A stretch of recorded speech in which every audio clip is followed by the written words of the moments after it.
Merci beaucoup, frère David. Nous sommes très contents pour toi ce soir. Amen. Tu es à l'honneur. Alléluia. Et aujourd'hui, tu vas recevoir tous les secrets comment être l'homme le plus heureux à ton mariage. Alléluia. Nous savons que Dieu t'a donné une femme vertueuse. Et honnêtement, je bénis le Seigneur pour tous les hommes apostoliques qui sont ici, tous les frères. Vraiment, nous bénissons le Seigneur pour votre persévérance dans la foi. Il y a de la place, vous pouvez vous asseoir. Il y a de la place là, il y a encore de la place ici. On peut s'utiliser un peu et tout le monde va être à l'aise. Nous voulons commencer, alléluia. Et c'est merveilleux parce que c'est la première fois que dans une soirée comme celle-ci, on commence par l'adoration. Nous savons qu'il y a des adorateurs dans les places. Amen. Alléluia. Et c'est merveilleux. Vous savez, quand les femmes adorent, elles ont des voix mélodieuses qui charment beaucoup les oreilles. Mais quand les hommes adorent, ils ont la puissance, ils ont l'autorité. Amen. Amen. Les cieux tremblent. Amen. La terre tremble, tout tremble. Amen. Les éléments sont secoués parce qu'il y a une onction. Il y a des hommes qui prennent leur place dans la présence de Dieu. Et Dieu est excité. Amen. Amen. Alléluia. Donc, bon appétit à tous. Si vous pouvez retenir une bouchée, et on va juste lever nos voix sans faire trop de bruit pour protéger les voisins de ce qu'ils ne connaissent pas et ne comprennent pas. Et on va prier. Amen. Pasteur Yannick, c'est bon? Pasteur Yannick, c'est bon? On va commencer par la prière. Tu peux lever ta voix et nous diriger dans un moment de prière. Prions Dieu. Seigneur Jésus, merci Seigneur. Merci pour tout ce monde qui est ici, Papa. Nous prions pour que tu nous guides et que tu touches ton serviteur, pour qu'il dirige, Papa, les paroles qui viennent directement du ciel vers nous, vers nos cœurs, Papa. Nous prions que tu viennes ce moment, le moment de fraternité, le moment de parole, Seigneur. Déjà avant qu'il n'arrive, il y avait déjà beaucoup de questions qui surgissaient. Nous prions que toutes les questions soient répondues avec force et puissance au nom de Jésus. Que tout le monde dise au nom de Jésus. Que quelqu'un dise l'adoration. L'adoration. L'adoration est l'une des choses les plus puissantes qu'un homme doit avoir dans son couple. Si ta femme ne t'entend pas adorer, son cœur va être toujours dur avec toi. Parce qu'elle va croire qu'elle est mariée à un marbre. Elle est mariée à une pierre. Mais quand ta femme te voit adorer, toutes ses émotions sont sous contrôle de l'Esprit de Dieu. Parce que quand tu adores, c'est un signe de soumission à Dieu. Et quand la femme voit que tu es soumis à ton Dieu, elle a peur de t'agresser, elle a peur de te critiquer, elle a peur de te juger, parce qu'elle commence à voir Dieu en toi. L'adoration est très importante. Il n'y a pas de moment aussi puissant dans mon témoignage personnel comme les moments où je suis en train d'adorer chez moi. Peu importe ce qui peut attrister ou pousser à ma femme à vouloir bouder, subitement elle se met à chanter. Et je vais vous dire, parfois on se dit, ouais mais tu ne peux pas chanter en tout temps. Je vous dis, adorer en tout temps. Surtout quand ça va mal. Beaucoup d'hommes se plaignent, oh ma femme ne me respecte pas, elle crie sur moi. Oui, c'est une plainte. Mais je vais vous dire une chose, tu ne peux pas empêcher une femme de crier sur toi en lui disant arrête de crier sur moi. Parce qu'elle le fait parce qu'elle a quelque chose qui l'anime, quelque chose qui l'irrite, quelque chose qui la blesse, quelque chose qui la traumatise, quelque chose qui la met dans un état où elle se sent abusée. Et elle veut que tu changes, elle veut que tu arrêtes parce qu'elle étouffe, elle souffre. Mais si elle commence et tu dis pardon chérie, on en reparle, laisse-moi adorer Dieu un moment. Peut-être qu'elle va te dire non, je ne veux rien savoir, tu veux t'échapper, tu vas fuir, tu vas lui dire écoute, si je viens comme je suis, tu vas être plus misérable que tu n'es. Ou tu me laisses aller d'abord parler à Dieu, et je vais revenir étant un homme de Dieu. Ou alors, on embarque dans quelque chose qui ne va nous mener nulle part. Parce que présentement, on ne se comprend pas. Et je sais que tu veux qu'on se comprenne. Moi aussi, je veux qu'on se comprenne. Laisse-moi adorer Dieu un moment. Vous savez, la force d'un homme, c'est son calme. Amen. La Bible dit que c'est dans le calme et dans la tranquillité qu'est la force, qu'est la puissance et même la délivrance. Tout se trouve dans le calme. quand l'ennemi s'agite, Dieu est toujours calme. Il le laisse exalter toutes ses forces. Et ensuite, il entre avec douceur et il règle le problème de l'ennemi. Amen. Je vais vous dire une chose. 80% du temps, la femme est irritée parce que l'ennemi a soufflé quelque chose qui est faux dans ses oreilles. Les femmes sont irritées sur la base des mensonges. Tu dis à ta femme, est-ce que tu peux ranger ça? Elle te dit, pourquoi tu compares ta force à la mienne? Je n'ai pas la force de le faire. Mais tu n'as jamais comparé ta force à la sienne. Tu lui as juste demandé si elle peut ranger ça. Mais qui lui a dit que tu compares ta force à la sienne? C'est celui qui rôde comme un lion, cherchant qui il va dévorer. Il a dévoré Adam et Ève dans le jardin en soufflant des mensonges dans l'oreille de la femme. Le lion ne te dévore pas, le lion diabolique, le diable, il ne te dévore pas en te sautant dessus physiquement, mais en changeant la vérité de Dieu dans les oreilles de la femme, elle gaspille la vie de l'homme. Maintenant, quand la femme est mess up, comme on dit en anglais, évite de vouloir la corriger. Tu ne peux pas. Quand elle est dans ses émotions, évite même, des fois, évite même de vouloir la calmer. Donne-lui d'abord raison. Dès que tu lui dis, tu as raison, oups, elle s'arrête. Pourquoi? Parce qu'elle crie fort pour avoir raison. Amen. Elle crie fort, elle s'agite parce qu'elle veut avoir raison. La femme n'aime pas avoir tort. Donc si tu es un homme qui aime avoir raison, reste célibataire. Parce que les femmes n'aiment pas avoir tort. Quand une femme a tort, elle se sent nulle, elle se sent vilaine, elle perd toute sa valeur à ses propres yeux. Amen. C'est pourquoi la Bible dit que l'amour couvre une multitude de péchés et c'est à l'homme que Dieu demande d'aimer la femme. Ce n'est pas à la femme que Dieu demande d'aimer l'homme. Il n'y a aucun verset biblique qui demande à la femme d'aimer son mari. Si ta femme te dit je ne t'aime pas, c'est un good thing. C'est une bonne chose. Ce n'est même pas biblique que tu me dises que tu m'aimes. C'est comme, there's no way. Tu vas m'aimer parce que je t'ai aimé en premier. Elle va t'aimer parce que toi, tu l'as aimé en premier. Nous aimons Jésus en tant qu'Église de Christ parce que lui, il nous a aimés en premier. C'est son amour qui nous apprend à l'aimer. Alléluia. Amen. La femme te dit, je ne t'aime pas. Je n'ai plus de sentiments pour toi. Tu n'en as pas besoin. You don't need that. Moi, je dois t'aimer et je t'aime. Je t'aime, moi je t'aime, c'est correct. Je ne m'aime pas, c'est pas. Je n'attendais pas ça. C'est juste comme. C'est arrivé, gloire à Dieu, mais ça ne fait pas partie du deal. Amen. C'est moi qui dois t'aimer. Je dois t'apprendre à aimer. Tu ne m'aimes pas parce que je ne t'ai pas encore suffisamment appris. Donc prenons notre temps. Je vais t'enseigner. Parce que si elle te dit je ne t'aime pas, tu dis aussi moi aussi je ne t'aime pas, tu es une femme, tu es une efféminée. C'est les femmes qui disent aux gens je ne t'aime pas. Les hommes ne disent pas ça. L'homme a un devoir devant Dieu d'aimer et d'aimer sa femme. Pas quand elle l'aime, parce qu'il représente Christ. Point final. C'est avec la parole que ça commence et c'est avec la parole que ça se termine. Donc ne me dis pas, et si elle fait ceci, aime-la. Et si elle fait ça, je vais te juste te dire, aime-la. Parce que l'Église fait trop de gâchis. Jésus l'aime toujours. Et c'est la bonté de Jésus qui amène l'Église à la repentance. C'est-à-dire à changer de comportement. Tu veux qu'elle change de comportement? Sois un homme bon.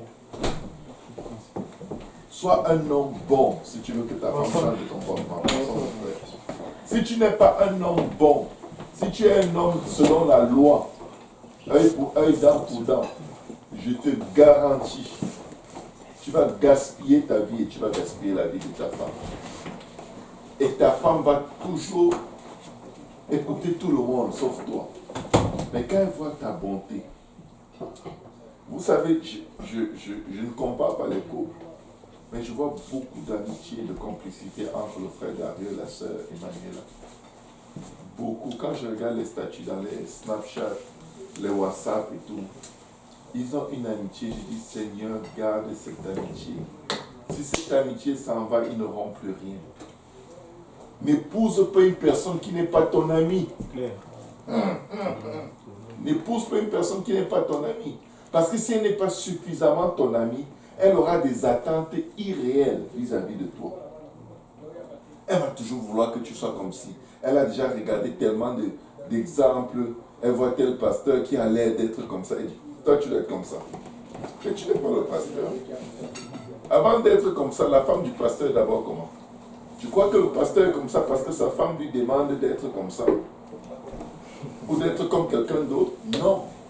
Sa femme travaille pour qu'il soit comme ça. Si ta femme te dit, j'aimerais que tu sois comme ça, dis-lui, tu ne peux pas chercher à moissonner là où tu n'as pas sémé, chérie. C'est contre la Bible, c'est comme la parole de Dieu. Sème en moi ce qui va faire que je sois comme ça. Respecte-moi.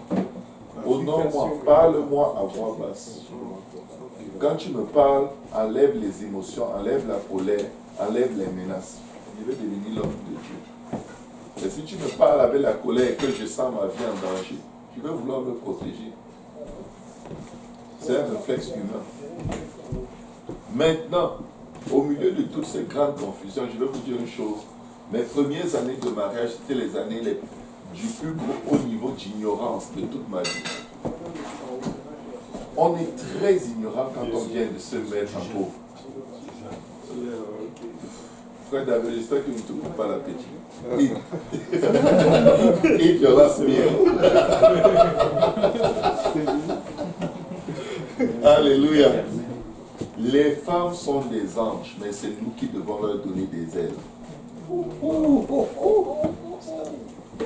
Moi, j'ai la meilleure femme au monde. C'est pas parce qu'elle était la meilleure femme au monde quand je l'ai trouvée. Elle était tout ce qui pouvait me terroriser sur la face de la terre. Mais Dieu m'a dit, tout ce que tu veux que ta femme soit, c'est en toi. Elle a été tirée de toi. Donc tout ce qui lui manque, tout ce qui ne te plaît pas en elle, qui a besoin d'être ajusté, tu dois le produire et parler sur elle. Tu dois parler ses qualités dans son oreille, dans son âme, dans son cœur.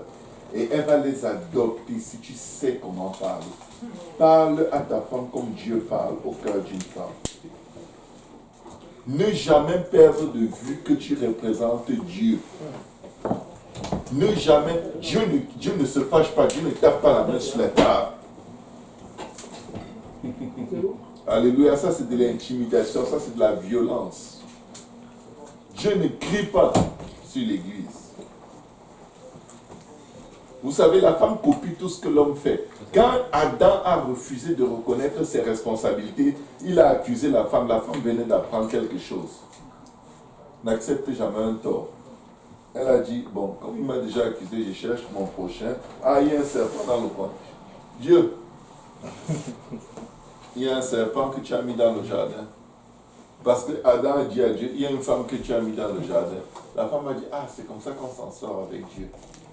Si tu es un piètre chrétien, ta femme va être une mauvaise femme. Demandez à Ananias et Saphira. Fake it until you make it, ça ne va pas marcher. Il faut être réel. Ne fais pas semblant d'aimer les gens. Tu vas faire de ta femme la plus hypocrite de toute l'assemblée. Tout ce que tu es, ta femme le sera au centuple. Si tu es un manipulateur, un malhonnête, ta femme va être une Jézabel. Et je vais te dire pourquoi elle fait ça. Parce qu'elle veut rester avec toi. Elle fait ça pour que tu l'aimes et que tu l'acceptes. Donc elle devient ta version améliorée, même dans le mal. Alléluia. C'est pourquoi les hommes doivent aimer beaucoup la sanctification. Quand un homme aime beaucoup la sanctification, sa femme est sanctifiée à l'excès. Quand un homme lit beaucoup la Bible, sa femme lit la Bible.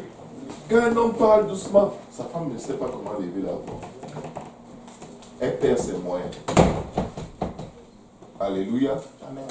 À qui sommes-nous supposés ressembler en tant qu'Église? À Christ. Donc, il a une vie constante à donner un exemple de comment il veut que nous soyons. Il n'est pas toujours en train de dire, ma parole dit ceci, ma parole dit cela, la Bible dit ça. Non, il te montre juste l'exemple. Le Seigneur m'a enseigné dessus un jour, à partir du moment où il m'a dit, tout ce que tu veux que ta femme soit, c'est en toi, produis-le d'abord. Qu'elle voit. Et j'ai vraiment résolu devant Dieu de savoir fermer ma bouche, ouvrir mes poches et ne pas me mettre à travers son chemin. Mais chaque fois qu'elle voulait faire quelque chose qui ne me plaît pas, le Seigneur m'avait donné une instruction. Quand tu veux parler à ta femme, viens d'abord me demander comment. Parce que je suis son père, c'est moi qui l'ai créé, je la connais. Je sais ce qui incline son cœur à gauche et à droite. Parle-moi d'abord. Tout homme qui parle à Dieu avant d'aller s'adresser à sa femme pour lui donner des instructions sévères ou des avertissements, quand tu arrives devant Dieu, tu te rends compte que tu n'as pas besoin des menaces devant ta femme. Tout de suite, tu te rends compte que non. Dieu te permet de voir quelle est la voie que le diable, par laquelle le diable est passé pour twister sa pensée et faire d'elle une folle pour le moment. Elle n'est pas folle, mais l'ennemi réussit à la pousser à la folie. Il faut savoir que l'ennemi va toujours combattre votre mariage, frère David. Même si vous avez le soutien de tout le monde, il y a de ces combats que l'ennemi va mener jour et nuit. Et face à ces combats, la première réaction que tu dois avoir, c'est celle de Dieu. Faites silence et voyez le secours de l'Éternel. Elle parle, tu te tais.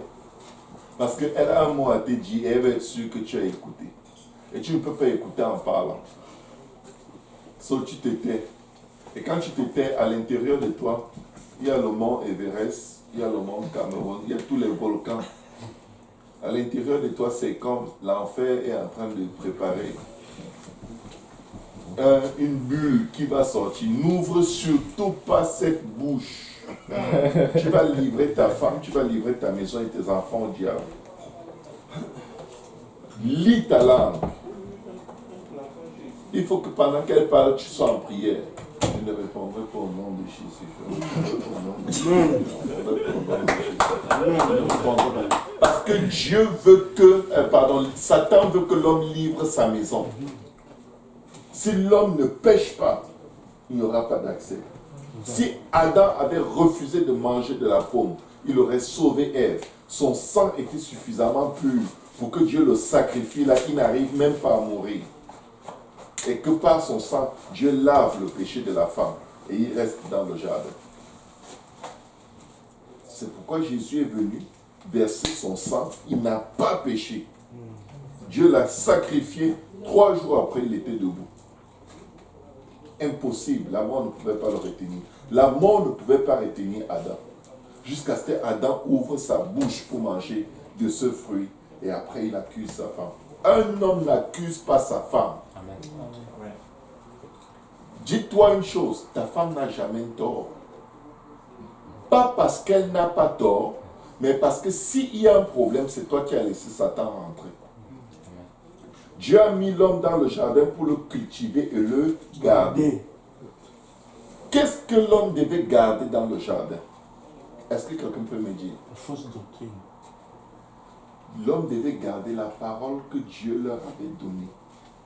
Vous ne mangerez pas de l'arbre de la connaissance du bien et du mal. Car le jour où vous en mangerez, vous mourrez. C'était le seul évangile qui était bon. Pour les garder dans le jardin. S'il gardait cet évangile tel qu'il l'avait reçu au départ et qu'il ne changeait ni à gauche ni à droite, il n'y avait rien sur la face de la terre que le diable pouvait faire. Mais parce que le diable leur a dit, Dieu craint que si vous en mangez, vous deviendrez comme des dieux par la connaissance du bien et du mal. Là, en prêchant un truc, un mensonge, en contradiction avec la parole de Dieu, la femme s'est dit, oh, elle a regardé le fruit. La Bible dit qu'elle qu'il était bon à manger et précieux pour découvrir l'intelligence. Elle a réellement voulu devenir Dieu. Ils ont aspiré à être Dieu. Il y a des gens qui veulent être Dieu dans leur couple. Ils veulent avoir le dernier mot. Ça, c'est vouloir être Dieu. Hein. Quand tu veux avoir le dernier mot, tu veux être Dieu. C'est vouloir être Dieu. Les gens se battent dans les couples parce qu'ils veulent avoir le dernier mot. Tu vois un homme qui se fâche. Elle veut toujours avoir raison. Elle veut toujours avoir raison. Toi, tu peux avoir raison, il faut quoi faire? Si ce n'est pas l'orgueil, tu fais quoi avec avoir raison? Jésus avait raison quand il était jugé devant Potiphar. Pilate. Il a fermé sa bouche. Et plus il fermait sa bouche, plus Pilate était terrifié. Il dit, ne dis-tu rien? N'entends-tu pas ce qu'on dit contre toi? Jésus est silencieux. Il dit, ne sais-tu pas que je peux te délivrer? Jésus lui dit, tu n'auras aucun pouvoir sur moi. Si cela ne t'avait été donné d'en haut. Je viens dire à quelqu'un ici, ta femme n'aurait aucun pouvoir de mal te parler, ou de s'énerver, ou de faire des choses qui vont te mettre mal à l'aise, si cela ne lui avait été d'en haut, donné d'en haut. Qu'est-ce que tu veux dire, pasteur? Je veux dire que il faut que ta femme soit ce qu'elle est, pour que toi tu deviennes un homme selon le cœur de Dieu. Il faut qu'elle perde la tête des fois. Amen. Et que tu te calmes. Pour être un homme selon le cœur. Qui a dit que ce serait facile? Aller à la voie, c'est facile. Quelqu'un a dit que ce n'est pas facile. Oui, c'est vrai. Ce n'est pas supposé être facile. Si tu cherches une femme facile, elles sont partout sur la rue Sainte-Catherine. Alléluia. Si tu cherches une femme selon le cœur de Dieu, porte ta croix, renonce à toi-même et suis l'exemple de Jésus tous les jours. Le jour où tu t'arrêtes, tu as gâté tout. Tu dois recommencer à zéro. Parce que maintenant, le lien de confiance est brisé. L'homme de Dieu qu'elle commençait à voir, elle voit que, ah non, c'est un homme à temps partiel. De temps en temps, il est un peu efféminé. Il crie comme moi, il discute comme moi, il parle comme moi, il a les émotions comme moi, il boude comme moi. On est deux femmes à la maison de temps en temps.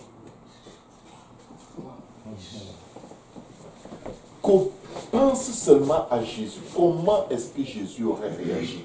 Dès que tu n'as pas ce réflexe, ferme ta bouche. Mais quand tu te demandes comment est-ce que Jésus aurait réagi, tu deviens royal.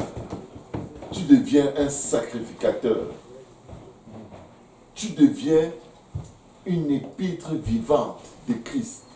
Quand ta femme te regarde, elle voit Dieu. Alléluia. Amen. Si elle crie, tu cries. Ah. Et après, elle te voit danser à l'église, elle est comme, oh, il danse. Il danse. Alors qu'il m'a insulté, il danse.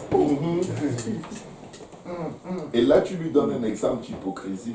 Parce que la plupart du temps, tu vas danser sans lui avoir demandé pardon pour les mauvaises paroles que tu lui as lancées. Alléluia. Nous avons besoin que Dieu nous aide. Oh. Maintenant, je vais vous dire une chose. Pourquoi est-ce que Dieu a donné la femme à l'homme? Alléluia. Pourquoi est-ce que Dieu a donné la femme à l'homme? Je vous pose une question. Je veux une participation. C'est pour l'aide. Aider à faire quoi? À faire l'œuvre que le Seigneur lui avait demandé de faire. C'est-à-dire? Cultiver et garder le jardin. Alléluia. Donc, ça veut dire que il devait cultiver le jardin et le garder de quoi? Des fausses doctrines. Regarde, pour que ta femme garde vraiment la parole que Dieu t'a donnée, il faut que tu enseignes à ta femme. La Bible dit, je crois dans 1 Corinthiens 11, que les femmes doivent poser des questions à leur mari à la maison. Pas pendant le service, quand le prédicateur est en train de prêcher, elle est là, elle ne fait que poser des questions. Qu'est-ce qu'il veut dire? Attends à la maison. Si tu n'as pas le temps chez toi pour partager la parole de Dieu avec ta femme, tu peux vouloir la transformer comme tu veux, tu n'y arriveras pas. Vous n'allez pas vous comprendre. Parce que sa compréhension est toujours différente de la tienne. Elle comprend avec émotion à l'appui. Toi, tu comprends de façon stoïque. Le texte est là. C'est ça que tu as compris, point final. Alléluia. Amen. Dieu a donné la femme à l'homme pour l'aider. Maintenant, est-ce que tu marches dans l'appel de Dieu pour ta vie, pour que ta femme t'aide? Parce que je vais vous dire ce qui est beau dans le cas du frère Dario, c'est qu'il est déjà dans le ministère auquel le Seigneur l'a appelé. Il travaille déjà. Donc sa femme sait déjà où elle va souvent le trouver. Il doit aller s'entraîner avec la chorale. Elle ne va pas dire, oh non, tu aimes trop sortir t'entraîner. Ma chérie, avant que tu ne viennes dans ma vie, je m'entraînais. Et si après, un jour tu n'es plus dans ma vie, je vais toujours m'entraîner. Tu m'as trouvé en train de m'entraîner pour donner gloire à Dieu par la louange. Le danger de ne pas être actif pour le Seigneur et embarquer une femme dans ta vie alors que tu ne connais pas ton appel, c'est qu'après, si le Seigneur t'envoie en Amazonie et tu as épousé une femme des villes, elle va te dire, toi et ton Amazonie, vous allez vous m'envoyer les photos. Moi, je reste ici. Quand tu ne connais pas ton appel, en fait, ne te marie pas. C'est très dangereux. Parce que Dieu marie des destinées. Il ne marie pas les cute. Oh, vous êtes cute ensemble. Ça, c'est du vent. Tu vas vieillir, elle va vieillir. Ça, c'est ce qui frappe à l'œil.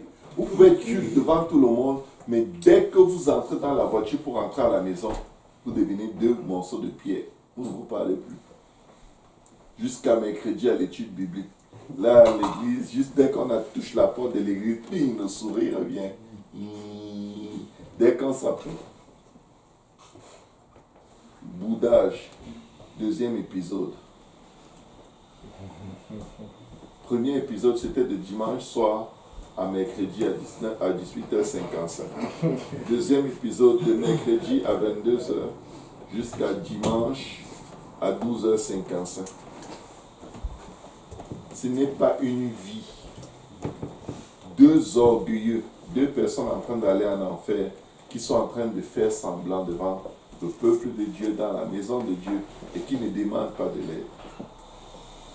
Pour que ta femme soit vraiment l'aide à laquelle Dieu t'a appelé, il faut que toi, tu l'aides à devenir une aide. Parce que la femme ne sait pas comment t'aider quand elle vient dans ta vie. Surtout si vous vous êtes rencontrés et là, l'idée du mariage était en premier. Vous avez vécu tout ce temps juste avec l'idée de vous marier. Mais vous n'avez pas vécu tout ce temps en développant votre communion, votre harmonie dans l'appel de Dieu. Les gens préparent la fête du mariage, mais ils ne préparent pas le mariage lui-même. Les gens préparent la cérémonie, les décorations, les cartes des invités, les assiettes, les cuillères, les voitures, les habits, les chaussures. Ils ne préparent pas le mariage. Zéro harmonie ministérielle. Je n'aime pas quand tu dis trop dehors. Et si je suis appelé au pastorat, je vais même dormir dehors. Tu n'aimes pas quoi? Peut-être que tu n'es pas la bonne personne pour moi. J'ai besoin de quelqu'un qui va intercéder quand je sors. J'ai besoin de quelqu'un qui va m'appeler de temps en temps pour me dire, chérie, tu es où, que le Seigneur te fortifie. Sois fortifié. J'ai besoin d'une personne que je peux appeler pendant que je suis en train de donner une étude biblique. Je dis, chérie, partage un peu le témoignage. Je suis ici avec telle personne. Dis-lui un peu comment c'était. Ta femme doit s'impliquer partout où tu es. Ta femme doit pouvoir t'appeler, te dire, chérie, est-ce que tu peux mettre FaceTime vidéo? Ça que tu dis, pourquoi? Pourquoi tu me surveilles? C'est quoi ton problème? Ah, laisse-moi tranquille. Je t'ai déjà dit que j'arrive. Laisse-moi. Clac. Ça, c'est un maquisard. Alléluia. Amen. Il est dans le maquis. Il ne veut pas qu'on voit.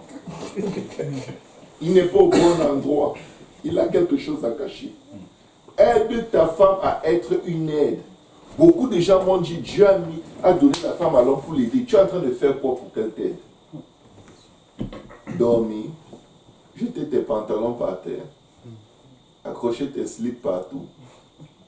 C'est même pas ça l'aide. Ce n'est pas ça. Proverbe 31, je vais vous montrer l'aide. C'est dans la Bible. Si je dis quelque chose qui n'est pas de la Bible, je vous en prie, levez-vous, vous lisez la Bible, non? On va aller dans la Bible. Proverbe 31, si quelqu'un peut ouvrir.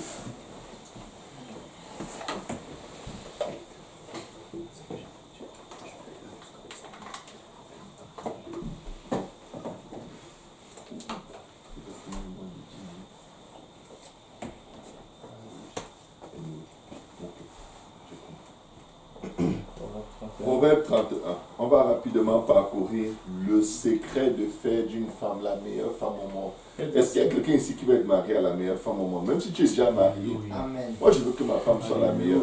Ma femme est déjà en train de devenir la meilleure des meilleures. Là. Alléluia. Amen. Mais il n'y a rien qu'elle est devenue sans que cela ne coûte quelque chose. Tu ne peux pas moissonner là où tu n'as pas semé. Avant de reprocher quelque chose à ta femme, demande-toi, qu'est-ce que j'ai fait pour qu'elle devienne ce que je veux qu'elle soit? Si tu n'as rien fait, ferme ta bouche. Sinon, c'est son Père qui est au ciel qui va venir te répondre. On va te virer de ton travail. Et tu vas passer du temps à la maison avec elle. Et vous allez vous regarder en disant, Seigneur, trouve-moi un travail que je sorte d'ici. Alléluia. Amen. Qui peut trouver une femme vertueuse? Ça, c'est le défi. Et c'est le dernier chapitre de Proverbes. Écoutez, s'il finit le chapitre des Proverbes avec la question de la femme, c'est parce qu'au-delà de toute sagesse, la sagesse d'éduquer sa femme pour qu'elle soit la meilleure femme au monde, c'est en fait le secret du bonheur de l'homme et de la femme. Qui peut trouver une femme vertueuse? Elle a bien plus de valeur que les perles. Le cœur de son mari a confiance en elle. Voilà le premier caractère. Fais confiance à ta femme. Quand elle a une idée, ne cale pas pour dire non, je pense qu'on devrait faire. Laisse-la. Parce que c'est ça une aide. Elle est en train son esprit créatif est toujours en train de penser à des choses qu'elle aimerait bien que vous mettiez en application pour que votre foyer aille bien financièrement, spirituellement, matériellement. Ne dis pas non à une femme sans avoir un plan inspiré par des choses qu'elle aime pour lui faire une proposition meilleure. Quelqu'un m'avait dit, ne dis même pas non aux enfants sans leur donner une autre alternative. Mais ne t'habitue pas à dire toujours non. Parce que dans le couple, Dieu ne cherche pas qui a la meilleure idée. Dieu cherche l'unité d'esprit, quelle que soit l'idée. Alléluia. Si vous êtes dans l'erreur, parce que vous êtes en accord, il peut vous aider à revenir dans la bonne voie. Mais si vous êtes dans le bon, à cause de l'unité d'esprit, il vous bénit puissamment. Regardez ce que la Bible dit. Le cœur de son mari a confiance en elle et les produits ne lui feront pas défaut. Les produits s'y viendront de qui? Son mari? Jamais. Son mari ne s'occupe pas d'elle. La femme vertueuse n'est pas prise au soin par son mari. C'était une malédiction quand Dieu a dit que les désirs de la femme se porteront vers son mari. C'est une malédiction. Si tu as une femme dans la maison qui ne regarde qu'à toi, vous êtes sous la malédiction. Ça, c'est le plus grand silence que j'ai jamais entendu. C'est une malédiction. Les désirs de la femme se porteront vers son mari. C'est une malédiction. Avant cela, les désirs de la femme se portaient vers qui? Vers Dieu directement. Il faut que tu t'occupes de moi. Chérie, on s'occupe l'un de l'autre. On est une équipe. Tu restes à la maison, les bras croisés, je m'occupe de toi. J'ai raté ta vie. J'ai gâché ta vie. Tu es une femme vertueuse. Ça veut dire que Dieu t'a donné une intelligence que je n'ai pas.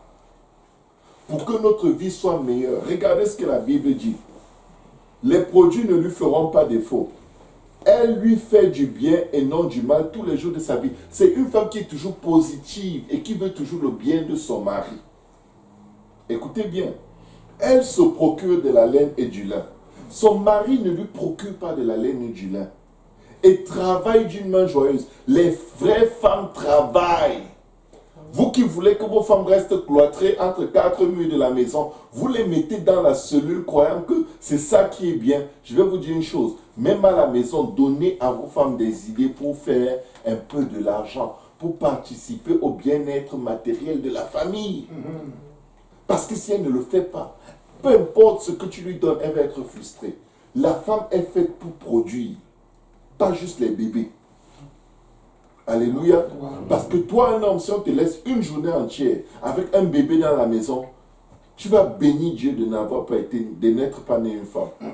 C'est un travail qui n'a pas de nom. Encouragez vos femmes à être créatrices. Oui, elle est à la maison pour s'occuper des enfants pour qu'ils n'aillent pas à la garderie. Mais donne-lui des idées d'investissement et des idées d'affaires. Des idées pour acheter et pour vendre. Et c'est biblique. Les gens sont fiers. Oh, moi, ma femme, elle a décidé de rester à la maison. Et après, tu vas te fâcher qu'elle est sur Facebook du matin au soir. La maison, c'est la prison. La maison, le travail de la maison ne finit jamais. Et tu arrives, tu trouves ta femme maganée, fatiguée. La maison est sale. Tu dis, mais qu'est-ce que tu as fait toute la journée? Hey, tu n'as pas épousé la fille de Dieu pour la mettre en cellule. C'est de ta faute. Regardez ce que la Bible dit. Elle se procure de la laine et du lin et travaille d'une main joyeuse. Elle est comme un navire marchand. Qu'est-ce que les navires marchands faisaient, frère Lou? Le navire marchand prenait du poivre ici, des épices en Inde et allait en Europe échanger contre des tissus, des produits européens et elle fait un troc constant. Une femme vertueuse est une femme qui utilise. Je vais vous dire pourquoi les femmes sont frustrées. Parce qu'elles ont tellement de trucs que Dieu leur a mis à cœur, de par leur nature, mais personne ne les aide à développer. Personne. Mais celle-ci peut le faire. Pourquoi? Parce que son mari lui fait confiance. Quand elle a une idée, il dit, chérie, vas-y, je te soutiens. Je suis avec toi. Si tu as besoin de moi d'une quelconque façon, même pour aller acheter et rapporter pour que tu vendes sur Kijiji, je vais le faire. Trouver des articles moins chers, je vais aller chercher, je les ramène à la maison et quand tu vas les vendre, je vais faire les livraisons pour toi. C'est comme ça qu'on rend une femme heureuse. Ce n'est pas tes capacités sexuelles qui vont rendre ta femme heureuse. C'est sur toi que ça fait du bien, ce n'est pas sur ta femme. Alléluia. Amen. Oh, moi, je réponds bien. Ma femme est supposée être heureuse. Je lui donne tout. Tu lui donnes tout quoi? C'est toi qui enjoy. Regardez, elle est comme un navire marchand. Elle amène son pain de loin. Vous vous rendez compte que c'est elle qui pourvoit? Qu'est-ce que le verset suivant dit? Elle se lève lorsqu'il est encore nuit. Et elle donne la nourriture à sa maison et la tâche à ses servantes. Elle a des servantes, mais elle est au contrôle de tout ce qui se passe dans sa maison. Elle ne laisse pas les servantes tout faire. Alléluia. Amen. Et en passant, si tu aimes ta femme, veille à ce qu'elle ait de l'aide. Amen. Veille à ce qu'elle ait de l'aide. Ne te dis pas, mais elle n'a rien à faire toute la journée. Toi, viens rester à la maison et laisse-la sortir. Tu vas comprendre. Regarde. Elle donne la nourriture à sa maison et la tâche à ses servants. La Bible dit, elle pense à un champ et elle l'acquiert. Donc c'est une femme qui achète même des terrains. De nos jours, quand une femme achète un terrain, les hommes disent, c'est parce qu'elle veut divorcer. Elle prépare son départ. Tu fais quoi avec un terrain? On a déjà une maison. Hey, je te surveille. Hein. Écoutez, elle achète un terrain. Que Dieu te bénisse. Merci. Merci d'être venu. La Bible dit, elle pense à un champ. Elle l'acquiert. Et elle n'achète pas n'importe quoi. Elle achète un champ. C'est-à-dire qu'un terrain qui va produire. Alléluia. Elle acquiert du fruit de son travail. Elle plante une vigne. Vous remarquez que cette femme est vertueuse parce qu'elle est tout le temps en business. Et la Bible ne vous dit pas qu'elle sort de sa maison. Alléluia. Regardez ce que la Bible dit. Elle scinde de force ses reins et elle affermit ses bras. Elle sent que ce qu'elle gagne est bon. Sa lampe ne s'éteint point pendant la nuit. Ça veut dire qu'elle veille à ce que sa maison soit éclairée, spirituellement et naturellement. Alléluia. Elle met la main à la quenouille et ses doigts tiennent le fuseau. C'est une femme qui travaille de ses mains. Je ne sais pas d'où vient le concept que la femme ne doit rien faire, elle doit juste accoucher, accoucher, accoucher. Là, c'est une bonne femme. Elle accouche, elle ne te trompe pas, elle ne te parle pas fort. Là, tu dis, oh, ma femme est vertueuse. Ta femme est anéantie et c'est toi l'anéantisseur. Sa lampe ne s'éteint pas pendant la nuit. Elle met la main à la quenouille et ses doigts tiennent le fuseau. Elle tend la main aux malheureux. C'est une femme généreuse. C'est une femme pleine de compassion. Alléluia. On dit souvent de ne pas donner l'argent aux itinérants parce qu'ils vont acheter l'alcool. Elle donne. Ça fait quoi s'ils achètent de l'alcool? Tu as changé leur cœur. Tu veux qu'ils changent avant de lui donner l'argent. S'il change, tu ne vas plus lui donner l'argent parce qu'il est ton frère en Christ. Tu as donné l'argent à quel frère en Christ? Alléluia. Les frères sont là, ils galèrent autour de toi, tu ne leur donnes pas un sou. Tu vois un itinérant, tu ne lui donnes pas non plus parce qu'il va acheter la drogue. Tu fais quoi avec ton argent? Tu as toujours une raison de ne pas donner. Elle les donne. Alléluia. Elle tend la main au malheureux, elle tend la main à l'indigente. Elle ne craint pas la neige pour sa maison, car toute sa maison est vêtue de cramoisie. C'est une femme qui veille même sur l'état de la maison. Peuple de Dieu, on est dans la Bible, non? Amen. Si elle te dit, chérie, je sens qu'il faut changer la cuisine. Oh non, c'est cher, calme-toi. Si elle fait le business, elle va payer sa nouvelle cuisine. Ne contrôle pas les finances de ta femme pour un argent que tu n'as pas travaillé. Maintenant, comme c'est moins long, on doit tout mettre en commun. Il faut avant de faire quelque chose, il faut que tu me dises et que tu me demandes. Non, ce n'est pas biblique. Ce n'est pas biblique. Là, c'est la dictature. C'est l'anarchie. C'est de l'oppression. C'est du vandalisme émotionnel.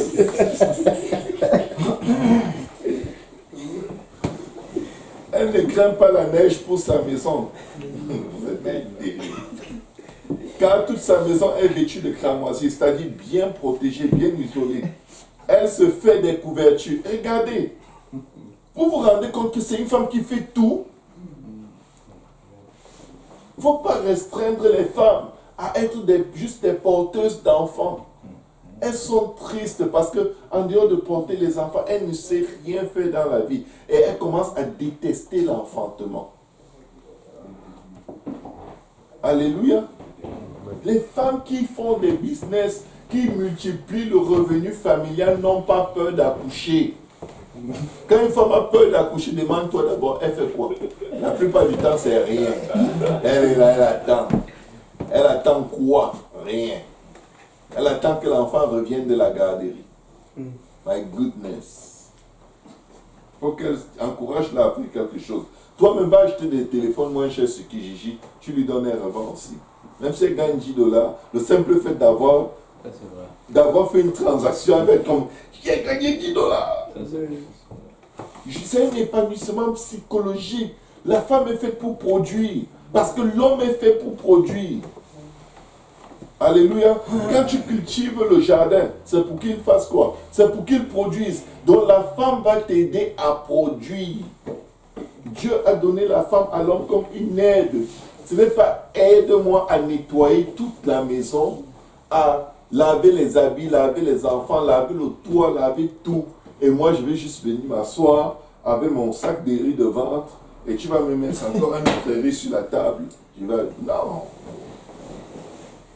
Les femmes sont malheureuses parce qu'elles ne font rien. Elles se sentent inutiles. Encouragez vos femmes à l'esprit d'entreprise. C'est de Dieu. Dieu encourage son Église à porter des fruits, à gagner des âmes, à se multiplier, à élargir les ministères, à avoir des églises implantées partout. Ça prend un peu de sens de business, s'il vous plaît. Amen. Négocier les achats des nouvelles bâtisses.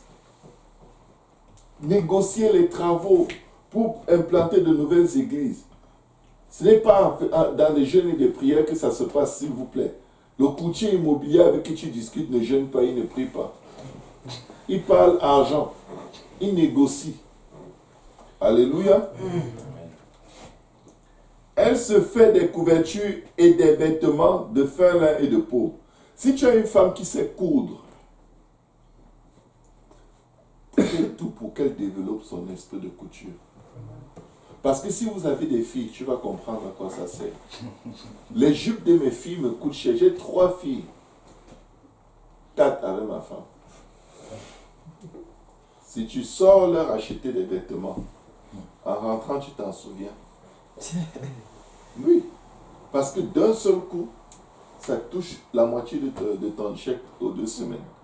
Tu vas dire, non, c'est trop cher, allez à Village des Valeurs. Vous n'irez pas à Village des Valeurs. Il y a des morts qui ont même déjà porté ces habits. Des prostituées qui ont porté ces... Non, vous ne les porterez pas. On va aller quand les choses sont à rabais 75%. Quand on en trouve, on achète pour toute l'année. Mais neuf, de grâce, Village des Valeurs. Vous liez les esprits, vous allez les ramasser là-bas, vous mettez sur vous. Alléluia. Elle se fait des couvertures, elle a des vêtements de fin lin. Le frère avait une question tout à l'heure. Je vais venir à toi avec ta question. Pasteur, c'était par rapport à la jeunesse, où on a dit tes désirs se porteront vers ton mari. C'était une malédiction. Cette partie en fait. Oui, ça veut dire que tout ce qu'elle veut, c'est l'homme qui doit galérer pour apporter. Mais c'est la malédiction. C'est la malédiction, ce n'est pas une bénédiction. Oh, ici, c'est moi qui m'occupe de tout. Je suis un idiot. Tu aurais dû apprendre à s'occuper de certaines choses. Tu te tapes la poitrine, tu es en train de dire que tu es idiot. Tu n'as pas développé ta femme de sorte que si tu meurs, elle est perdue. Elle commence à demander, à secouer ton cadavre. Chérie, dis-moi où est l'assurance vie avant de lancer le dernier souffle. Parce qu'elle ne sait pas comment faire si tu n'es pas là. Alléluia. Son mari est considéré aux portes lorsqu'il siège avec les anciens du pays. Elle fait des chemises. Oh, les couturières, les meilleures femmes au monde. Elle les vend et elle livre des ceintures aux marchands. Regardez, elle est revêtue de force et de gloire. Ça vient d'où? L'homme ne donne pas la force à la femme et l'homme ne donne pas la gloire à la femme. Elle a une relation avec Dieu. Amen. Elle se rit de l'avenir. Je n'ai pas besoin de RQ, régime de retraite. Je n'ai pas besoin de REER. Moi, mon REER, je le vis maintenant. Tout ce qui est en moi fait du business. Alléluia. Elle, c'est sa vie de produire. Je vais vous dire quelque chose, juste une parenthèse. Vivre au chèque aux 2 semaines, c'est la façon la plus pauvre de vivre au Québec. Tu dois être créatif. Ne vous fiez pas à $30 de l'heure, $40, $50, même $100 de l'heure. C'est une utopie. Tu as économisé combien? Tu économises combien? Nothing. Quand tu touchais $12, tu n'économisais rien. Tu as $40, tu n'économises rien. Tu crois que tu auras quoi pour économiser quoi? Soyez créatifs les hommes. Si une femme est capable d'être comme ça, c'est parce que c'est ce que l'homme devait faire. L'homme devait être mieux que ça. Ça, c'est le niveau d'aide. Alléluia. L'homme doit être un homme qui réfléchit comment, sans utiliser des moyens frauduleux. le mensonge, les tricheries dans les impôts. L'homme devrait être capable d'aller comme Jacob devant le Seigneur et dire, Laban est en train de m'escroquer, on fait comment? Dieu lui dit, change la couleur des abreuvoirs. Comme il t'a dit que les brebis blanches sont à toi, tout va devenir blanc maintenant. Et si Laban change, il retourne encore voir Dieu. L'ange vient lui dire, comme il t'a dit que maintenant c'est les brebis noires, mets telle couleur dans l'abreuvoir. Toutes les brebis les plus grasses et les plus fortes vont devenir noires. Je vous dis, en Dieu, il y a une richesse inouïe. On est habitué, on voit le coq, on ne récupère même pas les 5 sous, on jette. On se dit, oh, j'aurai l'argent dans 3 jours. Tu auras l'argent dans 3 jours. Tu dois être capable, en tant qu'homme de Dieu, à te dire, ok, tout le temps que j'ai perdu sur Facebook, là, j'ai découvert Marketplace. Et parfois, il y a des aubaines terribles là-bas.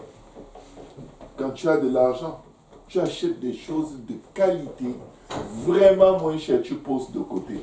Quand la saison arrive où ces choses sont rares, tu les remets sur Marketplace.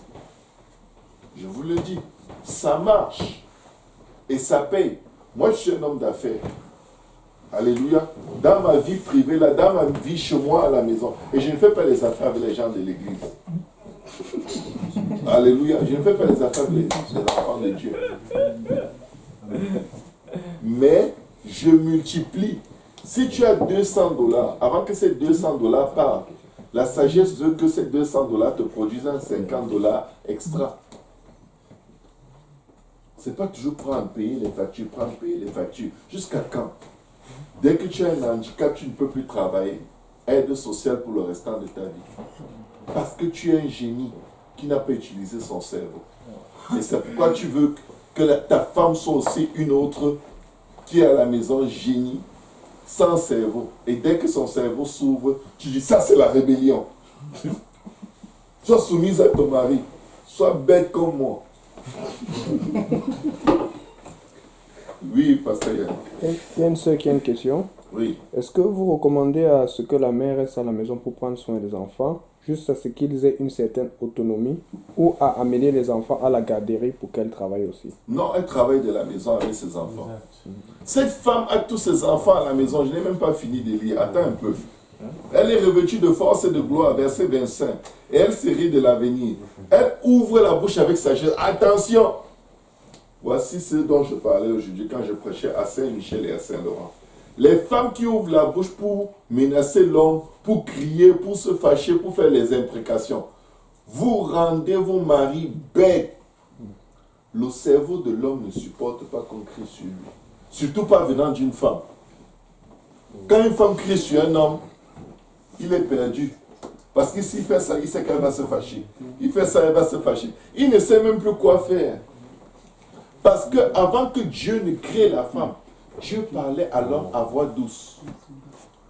L'homme n'a pas connu les violences verbales jusqu'à ce que la femme soit là, hors du jardin.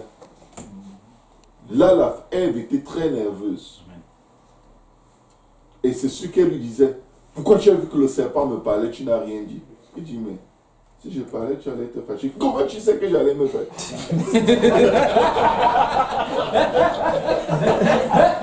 Et là, il a dit, j'aurais dû me taire. Pourquoi je reviens toujours là? Et après 200 ans hors du jardin, elle lui dit, Adam, vraiment, tu m'as déçu. Pourquoi quand le serpent parlait, tu dis que mais on a déjà parlé de ça. Non, tu ne m'as pas. Tu es sûr qu'on a bien parlé? Moi, il n'est pas fini. Elle va revenir. Après 500 ans avec Adam. Adam, l'affaire du jardin que tu nous avais fait. Il dit, mais comment c'est moi? C'est toi qui as marié. Tu dis que c'est moi? Tu as vu le serpent? Tu l'as laissé. Oh! Quand ta femme veut avoir raison, tais-toi. Amen. Et si elle revient dessus, après l'enlèvement, tais-toi. Alléluia. Je vais venir aux questions. Pardon, je finissais, on était dans les 4 derniers versets. Elle ouvre la bouche avec sagesse. C'est important que les femmes parlent à voix douce. Même si elle a mal, Parce que quand elle a mal et elle explose, ça veut dire qu'elle ne compte plus sur Dieu. Ça veut dire que Dieu va se retirer et la laisser d'abord se débrouiller avec l'homme du Cro-Magnon qui ne comprend pas de quoi elle parle. Alléluia. Quand on crie sur un homme, il perd tout le restant de ses moyens. L'homme n'a pas tout. L'homme n'a pas la sensibilité de la femme. L'homme n'a pas la conscience de la femme. L'homme n'a pas l'émotion de perception que la femme a. Donc quand un homme se comporte mal, la dernière des choses à faire avec lui, c'est de crier sur lui. Regardez comment la Bible dit. Elle ouvre la bouche avec sagesse et des instructions aimables sont sur sa langue. On donne des instructions quand les choses ne sont pas à la bonne place. Amen. C'est là où on donne des instructions pour corriger.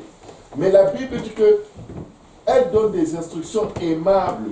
C'est-à-dire, elle formule ce qu'elle attend de toi avec des mots tellement doux. Et c'est dans la Bible.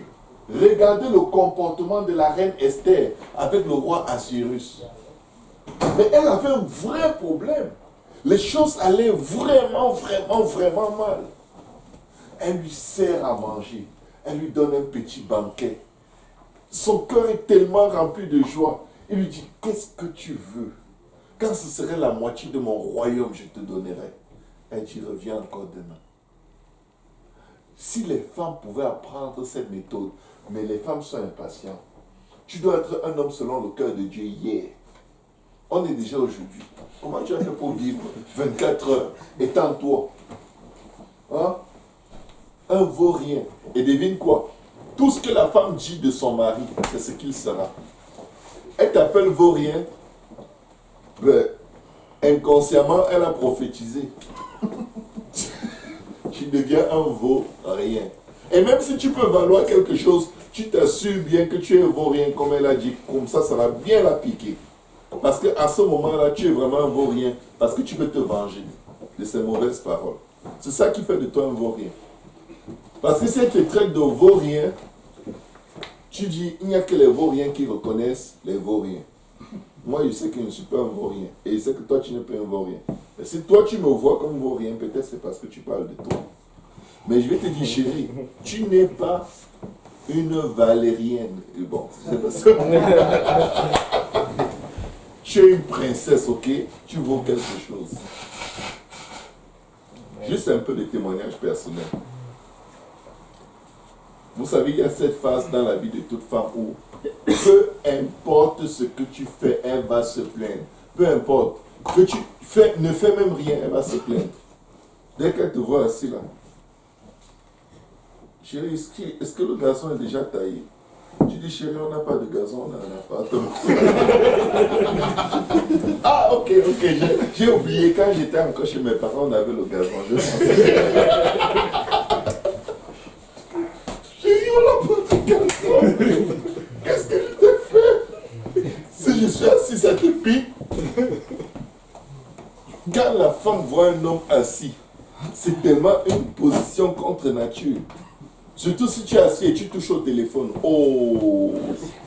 Là, tu as gâché la maison. Quand tu es assis chez toi, veille à être assis à côté de ta femme. Et suis-la dans sa conversation. Si tu essaies de plonger dans ton monde virtuel, tu as cherché vraiment des niaiseries. Alléluia. Ne touche pas le téléphone si elle ne sait pas ce que tu cherches. Et même ce que tu cherches ne reste pas trop longtemps dedans. Mais elle peut être sur le téléphone toute la journée. Et si tu dis un mot, elle dit, est-ce que quelqu'un a des allumés? Il est sorti mon bidon de carburant. On va tout brûler ici. Il m'a parlé. Il m'a critiqué. Tu me critiques toujours. Et ce n'est pas vrai. Mais l'émotion fait que la femme ne voit. La femme n'a pas l'heure juste. Comprenez comme ça. L'église n'a pas l'heure juste. C'est Jésus qui a l'heure juste. Pensez toujours à Christ et l'église. Ce n'est pas personnel là. Moi, je n'ai rien contre les femmes. Et les femmes, même si elles ont quelque chose contre moi, c'est pas mon problème. Mais c'est par rapport à Christ. Comprenez comment ça marche entre Jésus et l'église. Vous allez comprendre les femmes. Vous allez comprendre les femmes. Les femmes n'aiment pas qu'on leur dise, on leur fasse des reproches par rapport à ce qu'elles font qui n'est pas bien. Tu fais une reproche à ta femme par rapport à une chose qui n'est pas bien.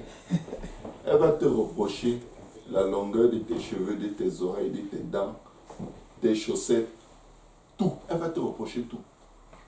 Pourquoi tu es noir comme ça?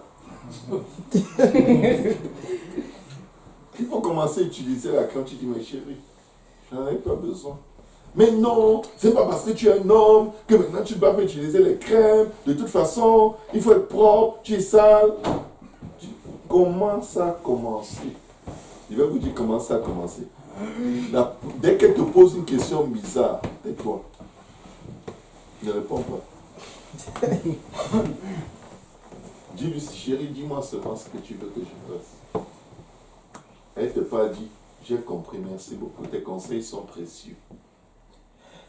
Tu sais de quoi tu parles. Tu es en train d'éviter que Satan rentre dans la maison.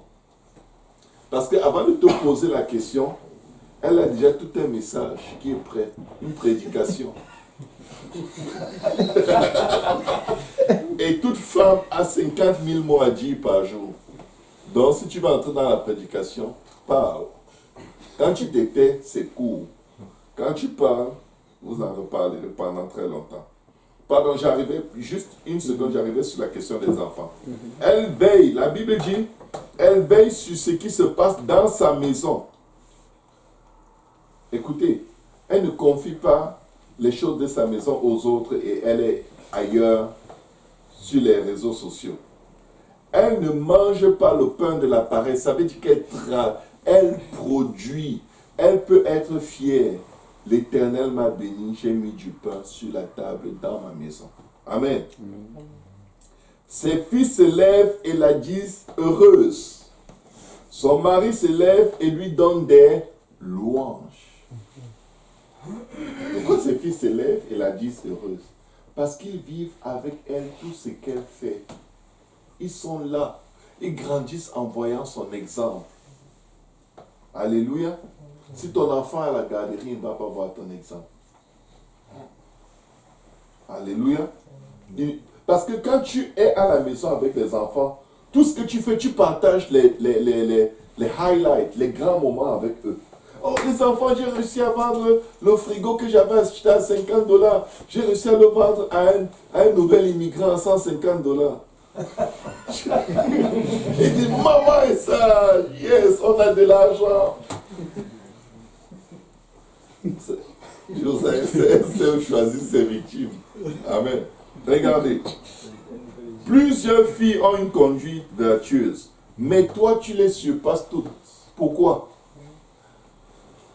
La grâce est trompeuse, la beauté est vaine. La femme qui craint l'Éternel est celle qui sera louée. C'est en fait ça le secret de la bonne femme. La crainte de l'Éternel.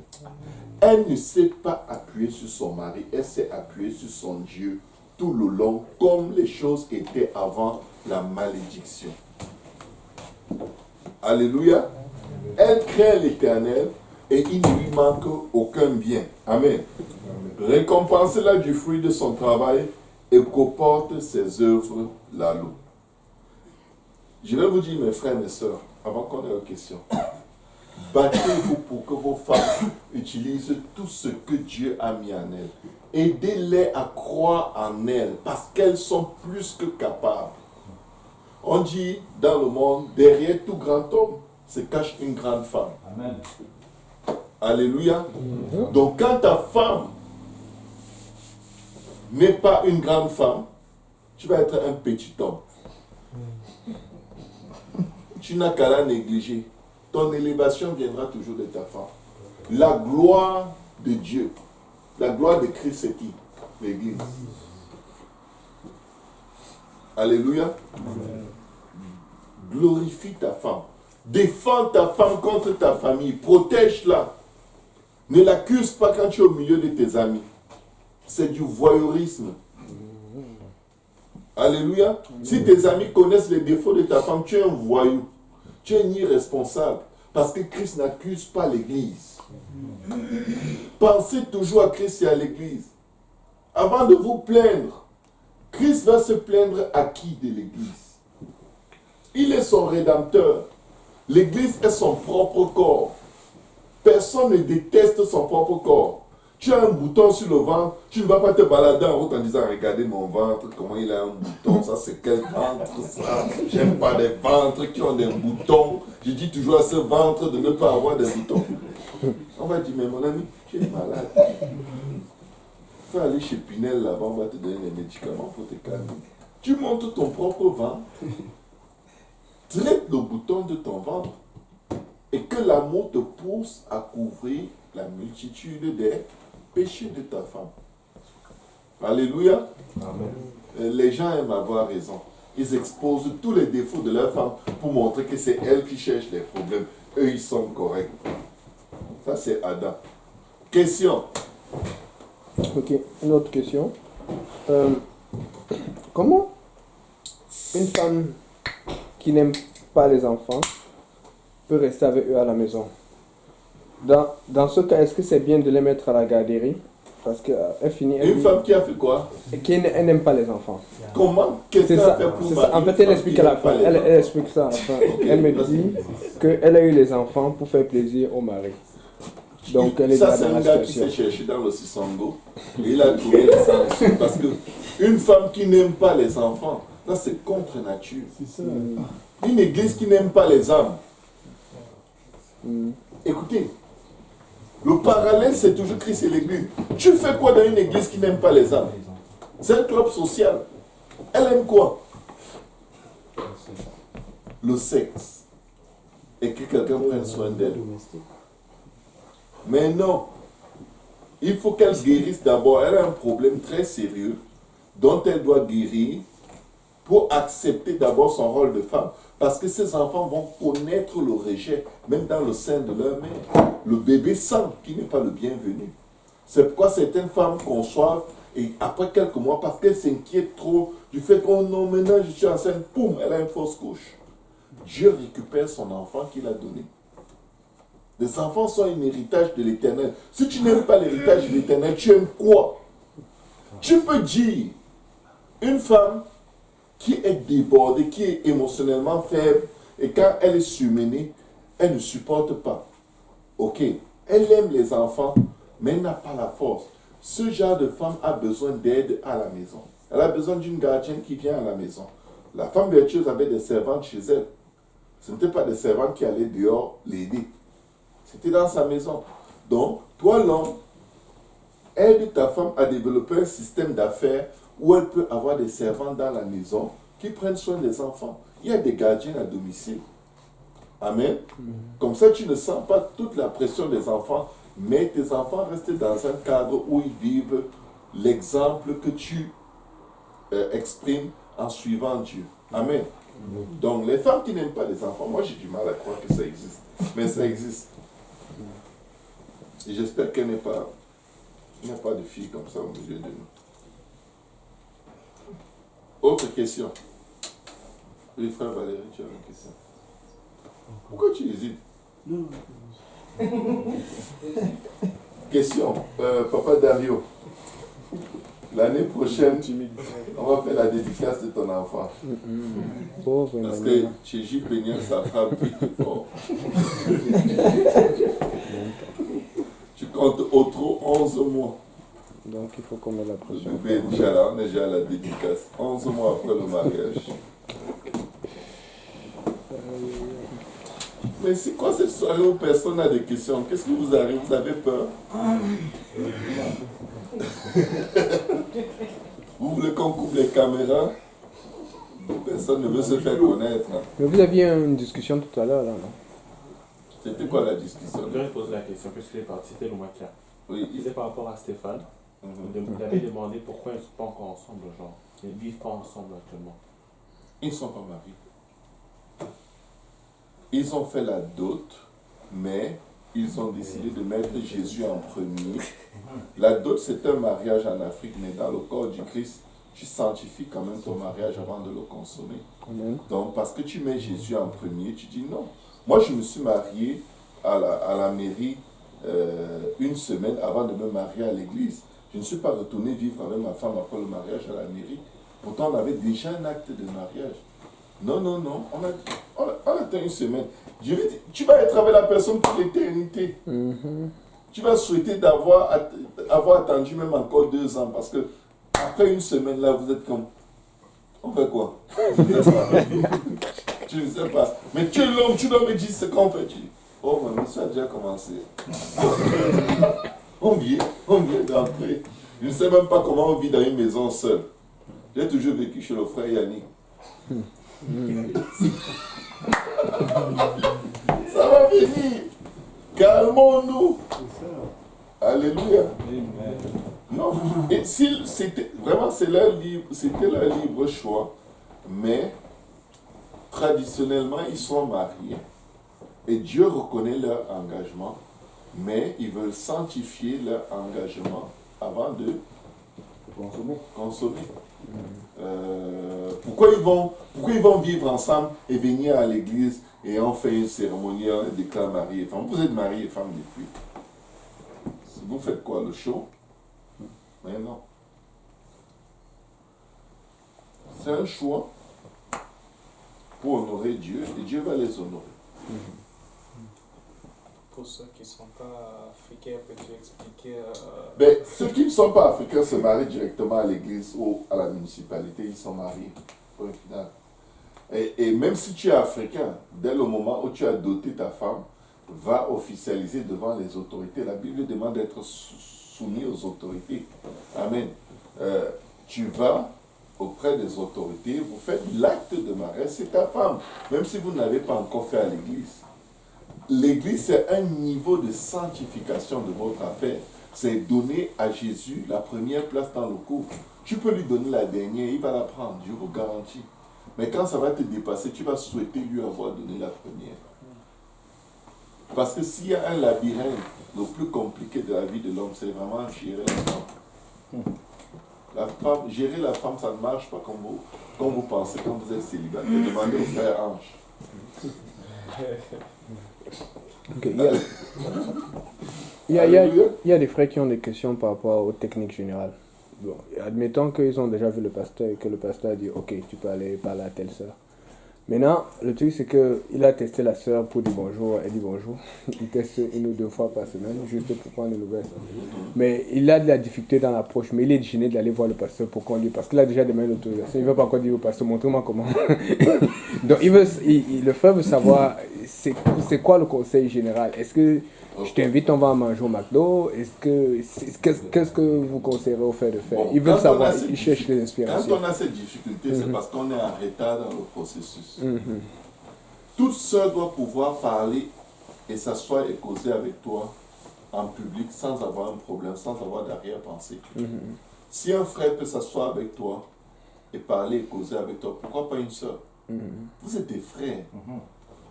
Mais maintenant, le point, c'est que les frères ne montrent de l'intérêt à leur sœur que quand ils veulent s'accoupler avec elle. Et ça, c'est vraiment un comportement en retard. Ça, c'est le monde animal. Alléluia. Les animaux de sexe opposé se rapprochent seulement dans la saison des amours. Après, là, le gars dit ciao, fais bien avec les bébés. Ce fut un plaisir. Chaque frère et chaque sœur devrait avoir développé un esprit fraternel qui leur permet de communiquer et de communier ensemble en tout temps, en public, sans arrière-pensée. Maintenant, quand tu veux épouser une fille, que tu commences à dire bonjour, elle te dit bonjour, bonsoir, elle te dit bonsoir, bon matin, elle te dit bon matin. Après, tu ne sais plus quoi dire. Et elle continue son chemin. Tu dis, pasteur, mets les mots dans ma bouche. Mais ce n'est pas vrai qu'on va mettre les mots dans ta bouche. Tu n'es même pas vrai d'abord. Ce n'est pas ton ami. Vous ne vous dites, mais c'est la peine, vous n'êtes que bonjour, bonsoir, tu veux l'épouser, tu la connais où? Je vais apporter plus d'arguments. En fait, il y a des frères, ils ont de l'entre-gens. C'est juste que leur passé aussi, ils avaient beaucoup de choses qui étaient mélangées à l'alcool et à tout ça. Maintenant, il a des idées, il a de l'inspiration, mais il ne sait pas qu'est-ce qui est permis, qu'est-ce qui n'est pas permis. Est-ce qu'avant, il doit toujours aller voir le pasteur avant? C'est un genre de frère qui est capable de commander 3-4 bouquets de fleurs, de 2 trucs de fleurs différents, mais c'est où est l'exagération? Parce que lui n'a pas de problème pour se battre pour avoir. C'est juste qu'il ne sait plus ce qui est spirituel, ce qui n'est pas très L'exagération, spirituel. c'est vouloir te marier avec une personne avec qui tu n'as même pas d'amitié. Tu es en retard. Vous ne vous connaissez pas. Et tu n'as jamais permis qu'il y ait une relation neutre. Je vais vous dire à quel point il faut aimer une fille avant de vouloir l'épouser. Il faut suffisamment aimer une fille d'abord, c'est venir lui donner du bonheur. Parce que c'est à toi que Dieu a demandé d'aimer la femme. Quand tu aimes une personne, c'est pour la personne que tu aimes. On entre dans le mariage pour donner du bonheur, pas pour recevoir. C'est pourquoi je disais tout à l'heure, même si ta femme te dit je ne t'aime pas, c'est pas un problème. Tu n'es pas venu pour qu'elle t'aime, tu es venu l'aimer. C'est pas un problème. Maintenant, il y a des hommes qui sont dévastés, qui commencent à boire parce que sa femme a dit qu'elle ne l'aime pas. C'est qui est écrit dans la Bible qu'elle devait te dire qu'elle t'aime. Alléluia. Sois d'abord le frère de la fille. Sois d'abord un ami dans le Seigneur. Sois d'abord un frère avec qui on aime bien causer. On a un quelconque sens de communication. Ne sois pas un... Comment je peux dire ça? C'est même pire que ça. C'est un gars dirigé par la testostérone. Je suis fatigué d'être seul. Il faut que je me défoule sur quelqu'un. Quelle est la proie la plus possible de me dire oui?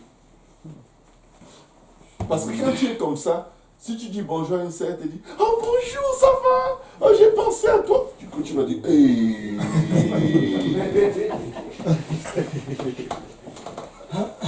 Comment ça tu as pensé à moi? Toi qui stressais parce que tu ne savais pas comment lui parler, tu te rends compte qu'elle est tellement trop bien disposée par rapport à toi que tu te dis « Ah non, non, non, non, non. » Tu sais pourquoi? Parce que tu n'as pas déclenché l'adrénaline du prédateur. L'homme doit conquérir le cœur. L'homme ne doit pas venir postuler dans la vie d'une fille. Ne pas avoir de communion, d'amitié, de connexion avec une fille et vouloir du coup qu'elle te marie, ça c'est postuler. Tu ne la connais même pas. Quand tu postules à un emploi, on te pose 2-3 questions sur l'entreprise, on voit ton ignorance. On sait que tu cherches juste un chèque. Tu connais rien. Et on te pose la question, qu'est-ce qui va faire que toi, parmi tous les candidats qui ont postulé, qu'on te prenne et pas quelqu'un d'autre? Tu ne sais pas. Quand tu t'approches d'une soeur en postulant, c'est ce qui arrive. Et qu'une soeur qui est très sage et mature va te laisser bien t'approcher, jusqu'à ce que tu exprimes toutes tes idées, elle va même te faciliter le chemin. Et dès que tu vas exprimer, tu dis, mais je te prenais pour un frère. Je te prenais pour un bon ami. Tu m'as vraiment déçu. Comme, pourquoi je lui ai dit ce que je lui ai dit? Qui m'a envoyé? Pourquoi je suis si bête? Et tu vas recommencer la même chose avec une autre. Parce que tu n'as pas compris. Je ne peux pas comprendre comment quelqu'un a le courage d'aller postuler chez les femmes. Le cœur d'une femme est comme une terre brute, avec des épines, des cailloux. Commence d'abord par enlever. Aide-la à traiter des problèmes qu'elle a dans sa vie et dans lesquels Dieu est en train de l'aider. Encourage-la quand elle faillit à Dieu. Intercède pour elle, jour et nuit, sans qu'elle ne sache. Dis-lui une parole d'encouragement. Le Seigneur est ta force, ma soeur. Je prie pour toi, que Dieu te bénisse. Ne lui parle pas de mariage. Genre, vous vous dites que bonjour, bonsoir, et là, tu envoies une fleur avec message sans nom.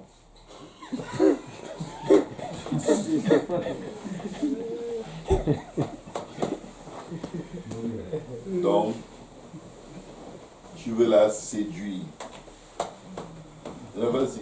Ok. Une autre question ici, ma soeur. Mais on a dit que l'amitié ne doit pas exister entre un frère et une soeur non mariée. Quelle est la différence entre l'amour fraternel et l'amitié? À quel moment du processus l'amitié peut se développer? L'amour fraternel a toujours de l'amitié. Jésus appelait ses disciples mes amis. Pensez toujours à Christ et à son épouse l'Église. Il doit avoir de l'amitié. Maintenant, l'amitié a un niveau d'intimité, genre, oh, mon frère, je me suis acheté des nouveaux slips, j'ai trouvé des bikinis. Ce n'est plus l'amitié. Ça, c'est de l'intimité. Tu ne dois pas connaître ses tailles de sous-vêtements. Ce n'est plus l'amitié là-bas. Là, vous êtes déjà allé loin. Aïe, aïe. Et si elle te dit déjà la taille de ses sous-vêtements, c'est parce qu'elle est en train de t'inviter. Tu attends quoi? Passe-moi le mot. Fais ta demande, mon ami. Alléluia. Ça, c'est déjà, ça, c'est un stade, ça, c'est les fiancés, dans le meilleur des cas, qui peuvent aborder ce genre de sujet. Ok? Mais, tu ne peux pas, regarde, c'est simple. Développer juste une relation neutre pour le bonheur de l'autre, pas pour ton bonheur. Tu ne viens pas après une personne parce que tu attends quelque chose d'elle. Regardez les gars, on est entre hommes. Si le frère Gauthier commence à me visiter parce qu'il a des problèmes financiers, mais il ne me dit pas, il commence juste à trop m'appeler, à trop prier pour moi. Et après, il me pose un problème financier, je vais dire, ah, je comprends. Je comprends sa sympathie soudaine. Je dis, bon, ma voiture vient de tomber en panne. Je n'ai pas d'argent. Et directement, tu vas voir, ces coups de fil vont s'arrêter. Alléluia. Regardez, les filles ne sont pas bêtes. Hein. Elles ne sont pas bêtes. C'est pourquoi quand vous êtes prédateur, elles vous flairent. Parce que vous n'êtes pas amis. Et des fois, les filles matures, quand tu commences à faire tes trucs, elle te dit comment elle aime tel frère, et elle guette tes réactions. Elle aime un frère, elle a besoin que tu lui donnes des conseils. Elle ne te dit pas le nom du frère. Et devine quoi? Ma soeur, est-ce que tu es sûr que c'est vraiment, il faut vraiment sérieusement prier, hein, parce que le Seigneur, il y a des loups ici à l'église. Tu sais, c'est pas tous les frères qui sont sérieux. Elle voit ta panique, ta sueur, à la convaincre que non, on n'aime personne. C'est que toi tu l'aimes.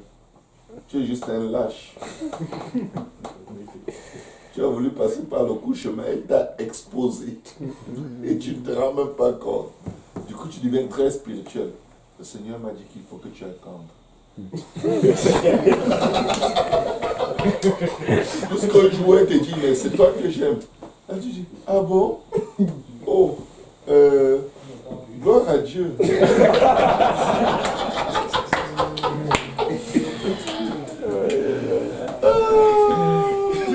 Oui. Ben, comme cette entreprise, vous avez parlé en introduction, vous avez dit, quand vous n'avez pas d'appel, quand tu n'as pas encore trouvé ton appel, c'est pas bon d'embarquer quelqu'un dans l'inconnu. Ouais, je voulais que vous expliquiez un peu cette partie-là, parce que je n'ai pas compris. Écoutez mes frères, je vais vous dire, nous ne sommes pas appelés pour être des gens qui ne font pas le péché, qui marient les filles qui ne font pas le péché, et point final. Nous sommes appelés à être une lumière du monde, le sel de la terre. Nous sommes appelés pour amener l'évangile, le ministère de la réconciliation aux âmes perdues. C'est tout un ensemble dans lequel il y a plusieurs rôles, plusieurs fonctions. Quelles sont les dispositions spirituelles que tu reconnais que Dieu a mis en toi? Est-ce que ces dispositions spirituelles seront un embarras pour la personne que tu veux épouser? Je te donne un exemple. Le frère Brunel aime sortir évangéliser. Je lui souhaite de trouver une sœur qui aime sortir évangéliser. Parce que s'il tombe sur une sœur qui a honte de parler aux gens dans la rue et qui est comme non, je n'aime pas ça, je n'aime pas quand tu vas là-bas, quelqu'un peut t'insulter, moi quand tu sors ça me dérange, lui il aura un vrai problème. Amen. Mais s'il repère dans ce qu'il fait, la femme qui aime ce qu'il fait, qui l'encourage dans ce qu'il fait, qui lui fait même des petits sandwichs pour lui dire va évangéliser. Si tu as fait en cours de route, voici, j'ai acheté une pizza, prends une pointe ici, frère Brunel, avant d'aller manger, avant d'aller évangéliser. Il a trouvé la bonne. Parce qu'elle le soutient dans ce qu'il est en train de faire. Elle n'a pas du mépris pour ce qu'il est en train de faire. Mais il peut en avoir qui disent, je n'aimerais jamais que mon mari aille se ridiculiser comme ça dans les rues. Dieu n'a pas demandé de faire comme ça. Tu dois garder ta foi pour toi-même. Et il y a de tout ça dans l'église. Toi, tu t'en veux épouser une personne comme ça, alors que tu as l'esprit d'évangélisation. Tu vas détruire ta vie. Je vous dis, tu peux être un homme de prière, tu épouses une femme, elle anéantit ta vie de prière. Parce que tu es faible émotionnellement. Et elle est pire que toi émotionnellement. Et après, tu es vide. Quand tu veux parler à Dieu, rien ne sort. Parce que tes émotions sont toujours dans la confusion à cause des émotions de la personne. Amen. Je ne sais pas si je me fais comprendre. La bonne femme est celle qui t'encourage à faire plus pour Dieu dans ce que tu fais et qui paye le prix avec toi pour que tu fasses plus. Ce n'est pas la sœur qui paraît belle et que tu crois que c'est la bonne parce que tu as envie de te marier. L'envie de te marier ne va jamais te dire qui est la bonne femme. Jamais. Jamais. Qu'est-ce que Adam faisait quand Dieu est lui-même allé initier l'idée qu'il est une femme? Il cultivait le jardin et il le gardait. Et Dieu a dit, il n'est pas bon pour un homme de demeurer seul. C'est Dieu lui-même qui sait où il est allé chercher sa femme. C'était en lui. Ta femme est en toi. Mais il faut que ton rôle dans Dieu soit exprimé. De sorte que quand tu trouves une femme qui tue, dans vos premiers rapports, elle détruit déjà ton appel ou ce que Dieu te poussait à faire. Tu sens que marcher avec elle anéantit cela. Tu dois directement la discipliner. Tu dois directement lui dire, regarde, moi j'ai une alliance avec Dieu. Je cherche une femme qui va m'accompagner dans telle chose que je fais. Et présentement, tu nuis à cela. Donc je ne pense pas que tu sois la bonne femme pour moi. Amen. Il faut être capable de dire à une soeur, ça ne marche pas parce que depuis que je suis avec toi, je n'arrive pas à servir Dieu. Et toute soeur doit être capable de dire à un frère qu'elle aime, ça ne marche pas. Depuis que je suis avec toi, mon cœur est balancé, je ne sens même plus le Seigneur. Prenons un peu de distance. Pause. Et si ça ne s'améliore pas, tu vas m'excuser. Tu es le mari d'une autre personne.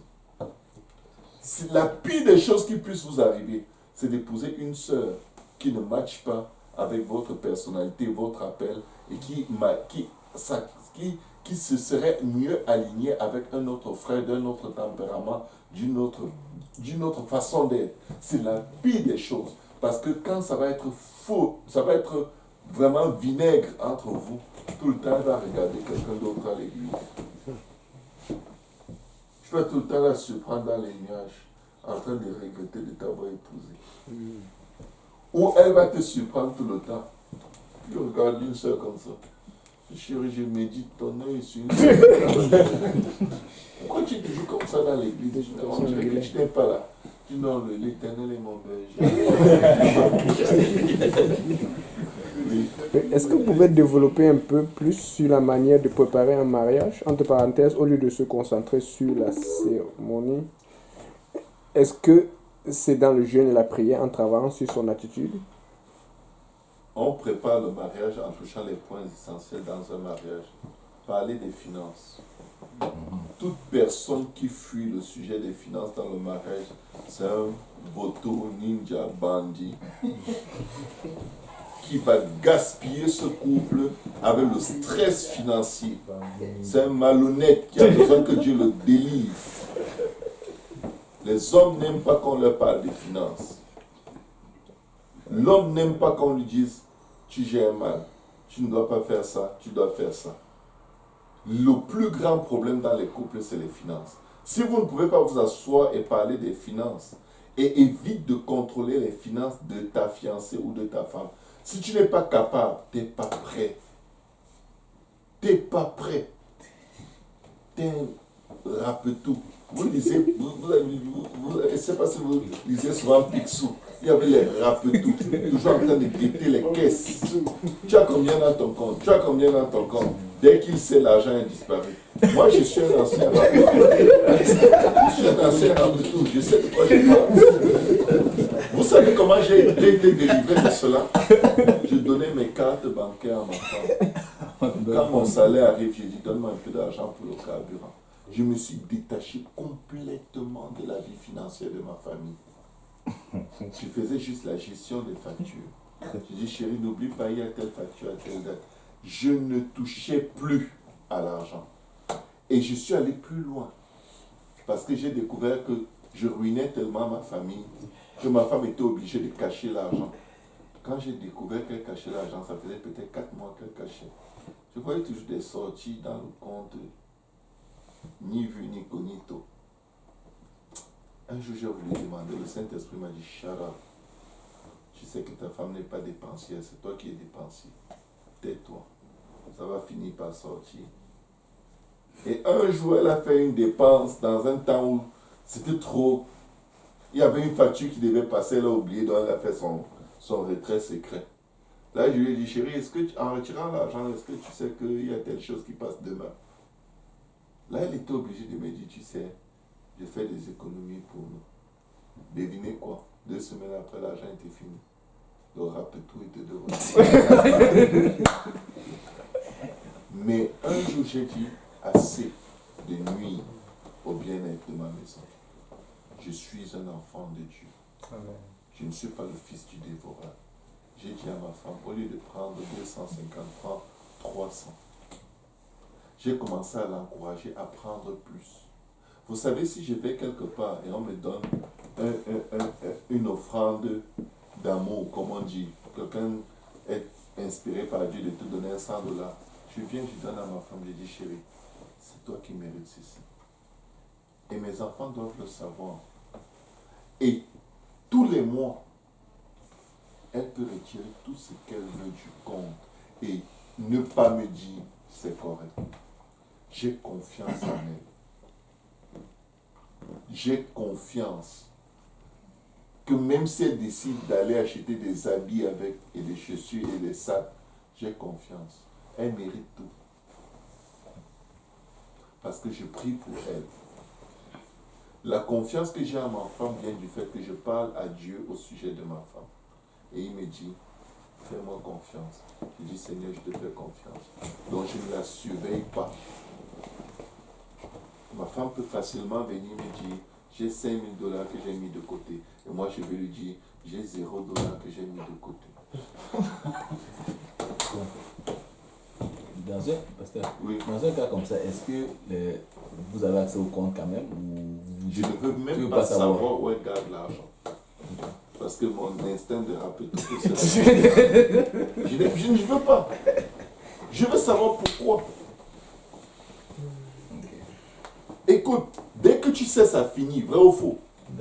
Alors pourquoi tu veux savoir? Protège-toi un peu, sais qui tu es. Alléluia. Je n'ai plus besoin qu'elle prenne. J'ai besoin. Non seulement elle prend, mais quand j'ai encore, je lui donne. Je dis que je ne sais pas ce que tu fais, je ne veux pas savoir. Fais seulement tout ce que tu fais bien.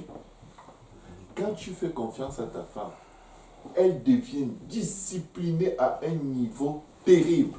Parce que la honte qu'elle ne veut pas essuyer, si un jour tu lui demandes et elle te dit, je n'ai plus rien, elle se serait dégradée au plus bas niveau. La femme est très sensible à la confiance qu'on lui fait. Ça, c'est vrai. La Bible dit de la femme vertueuse, au premier verset, son mari lui fait confiance. Il n'est pas en train de dire, j'espère que les gens avec qui tu fais le business là ne vont pas te draguer. Hein. Si un jour je trouve un homme dans la maison, en tout cas, non, calme-toi. Elle a la crainte de l'Éternel. Si je laissais ma femme faire ce qu'elle fait aujourd'hui, il y a de longues années, je pourrais vous dire, j'ai 100 000 dans un compte. Parce que j'ai brassé de l'argent dans ce pays. J'ai eu des grands postes d'emploi.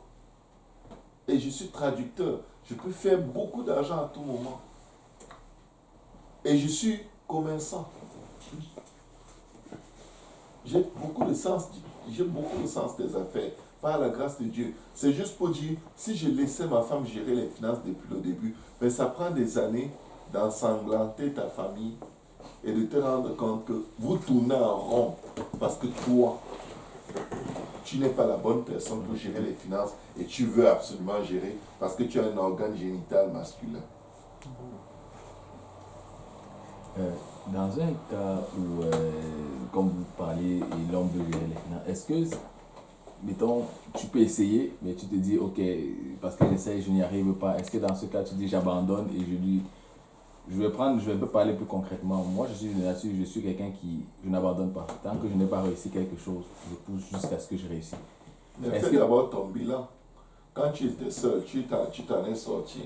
Bon. Non, tu ne t'en es pas sorti. Depuis que vous êtes mariés, tu t'en sors. Non, tu tuer ta famille jusqu'à la mort avant de te dire que j'ai essayé jusqu'à assassiner tout le monde. Maintenant que tout le monde est mort, je vais confier ça à ma deuxième femme. Parce que j'ai tué la première avec les soucis financiers.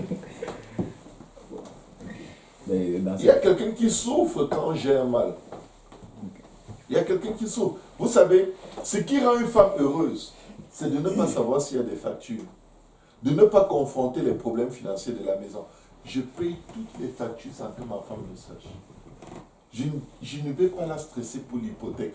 Je paye tout. Je paye tout. Je ne fais que payer les factures. Le reste d'argent, je détourne mes yeux. Dîme, facture, tout ce qui reste, je ne veux pas savoir comment elle est utilisée. C'est moi qui vire l'argent dans sa carte de crédit. Et je vis des montants suffisamment sérieux pour qu'elle ne manque de rien. Ma femme ne vient jamais me demander de l'argent. Parce que j'ai compris, quand c'est entre ses mains, c'est toujours bien géré et les enfants ne manquent jamais de rien. Et très souvent, après avoir agi comme ça, j'ai rien. Mais je veux avoir de l'argent pour quoi faire? J'ai déjà le carburant dans ma voiture. Il y a à manger à la maison. Je vais faire quoi? M'acheter un coca à $3 dans un distributeur, alors que ça coûte le paquet $6, le paquet de 24, $6 chez Maxi. Je ne fais pas des choses comme ça. Non.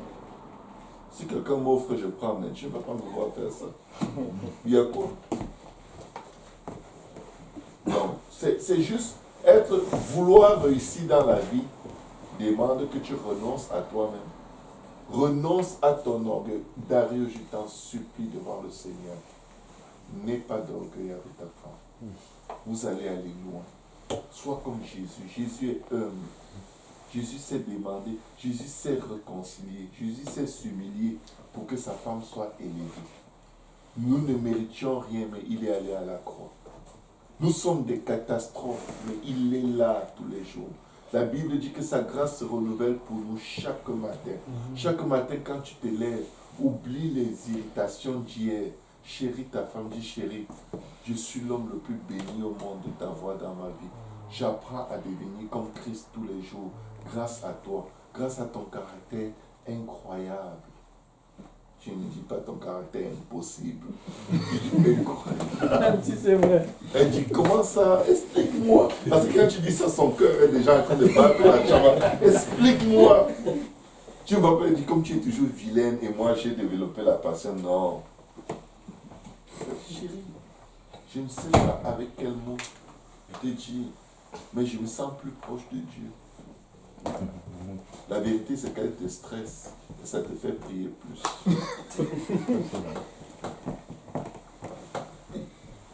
Mais à la fin, tu deviens meilleur. Il faut comprendre l'objectif final, aller au ciel. Amen. Tu dois présenter ta femme à Dieu selon Éphésiens 5, sans tache ni ride ni rien de semblable. Le jour où le Seigneur va voir Emmanuela, il doit la voir belle, rayonnante. Mais si elle passe tout le temps fâchée, elle va vieillir tellement vite. J'ai déjà vu des hommes avec leurs femmes qui sont comme les mères. Et elles sont plus jeunes en âge. Parce qu'ils les ont maganées. Mauvaise gestion financière. Il n'écoute jamais. Il n'a aucune considération de ses opinions. Il est toujours parti. Et quand il revient, c'est juste pour les problèmes et repartir. Ils détruisent la jeunesse de leurs femmes. Ils boivent leur sang avec des soucis, les factures impayées, les dettes, les cartes de crédit qui n'ont même plus de nom ni de prénom. Et ce sont toujours eux qui veulent gérer les finances. Il faut que j'essaie, il faut que j'y arrive. Sinon quoi? Si elle arrive, ça te fait quoi? On a étudié la femme vertueuse. Dites-moi, qu'est-ce que son mari faisait pour elle? C'est elle qui gère toutes les finances de la maison. Je vais vous dire pourquoi. Parce qu'il lui fait confiance. Et certainement, il encourage à être la meilleure.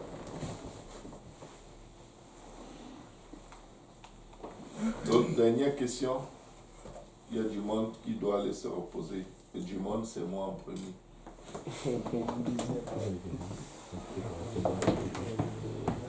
Les futurs mariés furent avec la question. J'ai dit les. Pourquoi tu me sens conseiller? Oh, pasteur, il y a des gars qui la caméra sur toi. Il y a 2000 personnes qui Non, les frères, honnêtement, si vous ne voulez pas refléter Christ, ne vous mariez pas. C'est une mission de salut. Vous devez sauver la fille de Dieu. Vous n'êtes pas dans le mariage pour faire le bras de fer avec les femmes. La femme n'est pas ton égale. Amen. Elle est ta petite sœur. Elle est ta fille. Il faut paterniser les sœurs avant de vouloir les épouser. Soyez capable de réagir avec elles comme si vous étiez leur père, comme si vous étiez leur frère, comme si vous étiez leur sœur, leur oncle, leur tante. Parce que c'est de ce milieu que vous allez les enlever. Vous allez devenir tout pour elles. Ton rôle de père dans sa vie, tu ne le joues pas. Et tu veux qu'elle joue le rôle de mère. Tu l'appelles même ma mère. Tu n'aimes pas ta mère, c'est ta femme. C'est ton amie. Elle n'est pas ton amie. Tu veux que... Ouais, prends-moi comme tu prends les enfants. Non, tu n'es pas un enfant. Ok? Ça ne marche pas comme ça. Tu n'es pas l'enfant de ta femme. Tu es son consolateur. Tu es la personne qui l'encourage. Tu es la personne qui décharge ses fardeaux. Tu es la personne qui va jeter la poubelle à 2 heures de la nuit. Parce qu'elle s'est rappelée dans le sommeil. Et la poubelle est encore là. Est-ce que tu peux aller jeter la poubelle? Mamma mia. Et 2 heures. Est-ce que je peux le faire le matin? Non, vraiment, il y a déjà les odeurs dans la maison. En plus, les souris ventent. Chérie, on habite au 3e étage. Il n'y a pas de souris. Mais non, quand même. So, quand même. Je dis, ne t'inquiète pas. Même s'il y avait 10 poubelles, je le ferais pour toi. Regarde, alors, je suis ton super-héros. Je ne veux même pas prendre l'ascenseur. Je vais prendre les escaliers. Quand tu reviens, elle est contente. Elle est comme waouh. J'ai trouvé un vrai serviteur de Dieu. Et à l'intérieur de toi, tu es comme God. She's killing me. C'est Dieu comme continue mon fils. Elle me faisait ça tous les jours. Elle avait des requêtes les plus incroyables. C'est la mission. Honnêtement, le rôle du mari, c'est continuer l'œuvre que le Seigneur faisait quand la fille n'était pas encore mariée, parce que la Bible dit que la femme mariée se soucie de ce qui va plaire à son mari et l'homme marié se soucie de ce qui va plaire à sa femme. C'est pour dire qu'il y a une sorte de connexion avec Dieu qui est redirigée vers ton partenaire. Mais ce n'est pas la fin du monde. À la fin, tout ce que vous voulez faire et que vous voulez réussir, vous vous tenez main dans la main et vous retournez prier ensemble. Priez ensemble, priez ensemble, partagez la parole et quand vous êtes des avis différents, ne lui dites pas que non, ce que tu dis là ne fait aucun sens. Tu dis ça à une femme, tu viens de lui dire ne m'écoute pas pendant 6 mois. Parce que là, elle va te prouver tout le temps. Même quand tout ce que tu dis fait du sens, elle va trouver un détail dedans qui ne fait aucun sens. Parce que la femme aime la vengeance. Son émotion, quand son émotion est blessée, il faut qu'elle te fasse ressentir la piqûre jusqu'à la moelle épinière. Et si elle peut te dire même une phrase qui va t'évanouir, elle va l'utiliser. Pour finir, je vais dire ceci. Beaucoup de femmes ne respectent pas leur mari Mais si tu insultes leur mari, ha, elle va se fâcher de toi comme si c'est la peine du monde. Elle va le traiter de rien, vaut rien. Tu es toujours comme ça, tu es le dernier, tu ne gagnes même pas gros. Il faut que tu te cherches un deuxième boulot. Et si un frère te dit, bro, vraiment tu ne vaux rien, il faut que tu te cherches un deuxième boulot. Elle parle au mari de qui? Il se prend pour qui? Hein, lui là, elle oublie qu'elle te dose plus que ça tous les jours.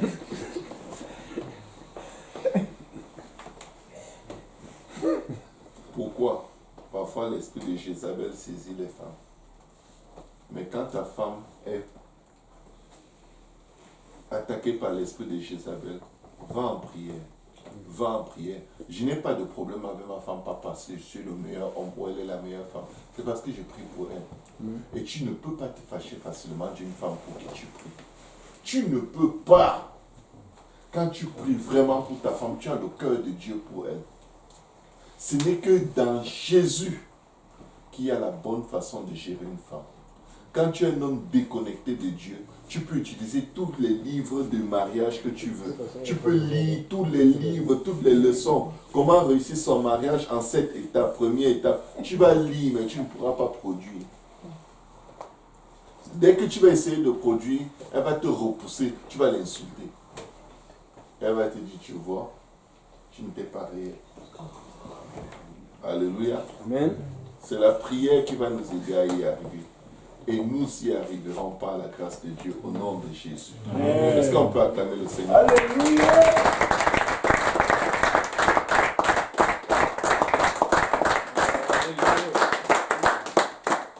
N'oubliez pas, dans le mariage, il y a toujours des gens qui vous observent. Amen. Et qui vont échouer leur vie parce que vous êtes un mauvais exemple. Ou qui vont réussir leur vie parce que vous êtes un bon exemple.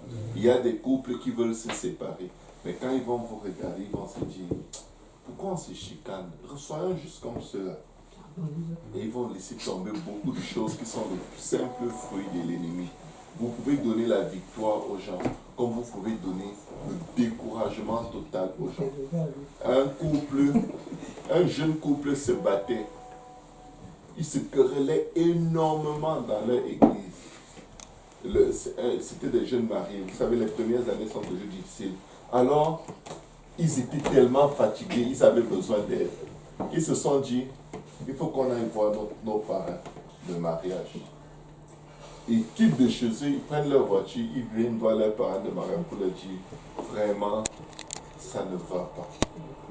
Ils arrivent chez le parrain et la marraine. Le niveau de bagarre qu'il y avait là-bas, on jetait seulement les meubles hors de la fenêtre. Ils les ont regardés, ils se disent, attends un peu. On croyait que vous au moins, vous allez nous aider parce que nous on va tellement mal. Vous savez quoi? On ne veut pas arriver à votre niveau. Ils sont allés, ils ont divorcé. Simple.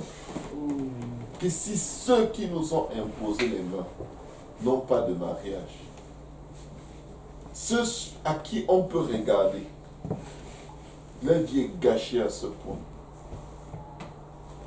C'est sûr qu'on s'est trompé et ils ne nous ont pas dit. On s'est certainement trompé. Et comme eux, ils étaient maganés, ils ne pouvaient même pas discerner notre situation. Ils ont divorcé. Chrétiens. Chrétiens. Donc c'est juste pour vous dire, il y aura toujours des gens qui vous observent.